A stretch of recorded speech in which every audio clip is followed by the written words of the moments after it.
Yesu Kristo asifiwe. Bwana Yesu apewe sifa watu. Kwa katika nyumba hii ambayo kanisa lake Mungu, mahali ambako Mungu amekubali kuliweka jina lake na watu kuja kumwabudu na kumtukuza na kumtumikia yeye. Ndio wimbo ambao Mungu atatuongoza kuimba katika ibada zetu na katika matukio, katika vipindi na katika misa mbalimbali za mwaka huu. Lakini ni nyumba ambayo inasifiwa katika namna hiyo. Ndio maana Daudi alivyosema katika Zaburi ya 122 akasema, nalifurahi waliponiambia twende nyumbani kwa Bwana. Kwa anafurahi kwa sababu anafurahi kuwepo nyumbani kwa Bwana, kwa sababu kuna vitu ambavyo mwandishi amevielezea katika wimbo huu, kwamba katika nyumba hii pendo la Mungu linajazwa, tunapokea baraka na upendo wa Mungu. Lakini katika nyumba hii shetani kwa namna yoyote atakavyokuja na kujaribu kuipiga nyumba hii, kwa vyovyote vile maandiko yanasema au mwandishi anasema hakika atashindwa. Bwana Yesu Kristo asifiwe. Niendelee na kumalizia leo somo ambalo lilianza na tulipozindua neno letu la mwaka 2026 ule usiku, na nikalielezea kuanzia tarehe 1. Naomba leo nilimalizie somo hili maalum la mwaka wetu wa 2026 kuwa ni mwaka wa kutimiza makusudi. Na neno ambalo linatuongoza kama tulivyopata wote stika na wale ambao tumeendelea kulisikia ni kutoka katika kitabu cha Ayubu sura ya 22 mstari 28. Nawe utakusudia neno, nalo litathibitika kwako, na mwanga utaziangaza njia zako. Nilielezea kwa wale wachache ambao hawakuwepo kwenye kesha ya mwaka mpya na sikukuu ya mwaka mpya hawakuwepo, basi nitagusa mambo machache ili ninapomalizia somo hili wasio wametoka wakiwa na kitu nusu, watoke wakiwa kitu kimekamilika, kwa sababu ni ambao tutatembea nalo kwa mwaka mzima. Niliweka msingi katika kuelezea kwamba mwandishi anajaribu kuelezea mambo matatu. Jambo la kwanza anasema nawe utakusudia neno. Jambo la pili neno hilo kuthibitika kwako, na jambo la tatu mwanga kuziangaza njia zako. Ndio maandiko hayo yanasema katika sentensi moja yenye mambo ya msingi hayo matatu. Jambo la kwanza tunaona ni kukusudia jambo au kukusudia neno. Katika mwaka au katika maisha hakuna mtu ambaye anaishi tu halafu hana anachokusudia. Kila mmoja anaishi akiwa anachokusudia. Na kanisa, kama taasisi, kama serikali, kama jamii, popote penye watu lazima watu waishi au huyo mtu aishi akiwa na lengo au akiwa na jambo analolikusudia. Kwa tunaona jambo la kwanza ni kukusudia jambo au kukusudia neno.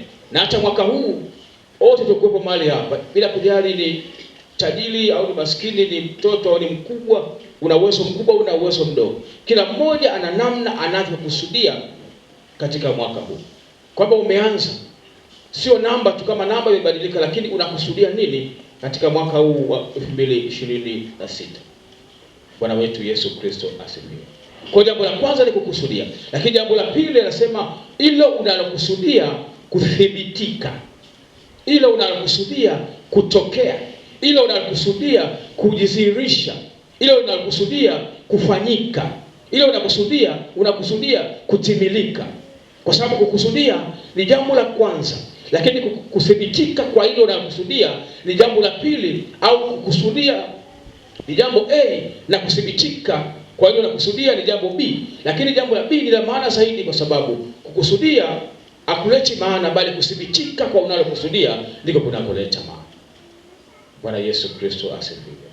Bwana Yesu Kristo apewe sifa. Na jambo la tatu asema na mwanga utaziangaza njia zako. Kwamba katika hilo unalokusudia kuna namna ambavyo Mungu atakuongoza, kwamba hutatembea gizani, hutatembea peke yako, hutatembea hujui ufanye nini, bali mwanga utakuangaza katika lile unalokusudia. Kwa sisi kama Wakristo wa Mtakatifu Matayo Majoe, tunapokusudia eneo la ujenzi, huo mwanga utatuangaza na Mungu anatujalia kutuongoza katika hatua au katika eneo la ujenzi, kwa sababu tumekusudia katika kujenga. Kwa hiyo Mungu hatatuacha, ataendelea kwa pamoja nasi kwa sababu tumekusudia katika eneo la ujenzi. Bwana wetu Yesu Kristo asifiwe. Hata katika familia, hata katika kwaya, hata katika wamama, wababa, vijana, watoto na kila mmoja. Niliuliza siku ile ya mwaka mpya, nikasema huu mwaka nani ambaye hana kusudio lolote? Yaani yupo tukakaa kusubiri tu mwaka utakavyokuwa, ngoja tu uwe kwa sababu umeanza. Hakuna.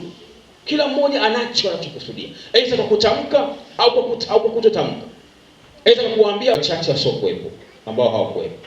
Sema pointi ya kwanza, usiwe na makusudio mengi. Tembea na makusudio machache. Bora ukawa na makusudio machache kienda kakamilika kuliko kuwa na mambo mengi alafu mwisho wa siku hakuna ambacho kitakamilika. Lakini tukasema jambo lingine, chukua hatua katika kila ambacho unakusudia. Usiwe mtu wa kusemea tu, nita, tuta. Ingia katika hatua. Katika lolote unalokusudia. Katika chochote unachokusudia, ingia katika hatua ya kulielekea lile unalolikusudia. Kwa sababu ile unalolikusudia halitathibitika kwa kusemea. Amina, mtu wa Mungu. Ile unalokusudia, ile unalokusudia kama familia, ile unalokusudia kama kwaya, kama jumuiya, kama wababa, kama wamama, ile tunakusudia kama kanisa. Jambo la tatu nisema, simamia kusudi lako, usiubishe. Unakusudia nini? Na usifanye kusudi kwa sababu mtu fulani umeona kafanya. Inawezekana mwaka huu uko na mpango wa kununua gari, lakini umeona fulani kanunua ukasema, fulani kanunua gari na mimi lazima ninunue. Je, ilikuwa ni kusudio lako? Mwenzako inawezekana amenunua tayari, alishapangilia kwa muda. Alishaweka mpango mkakati na akasema mwaka 2026 lazima ninunue gari. Bwana wetu Yesu Kristo asifiwe. Kwa tembea na kusudi lako, usiumbishwe na kuangalia mwingine anakusudia nini.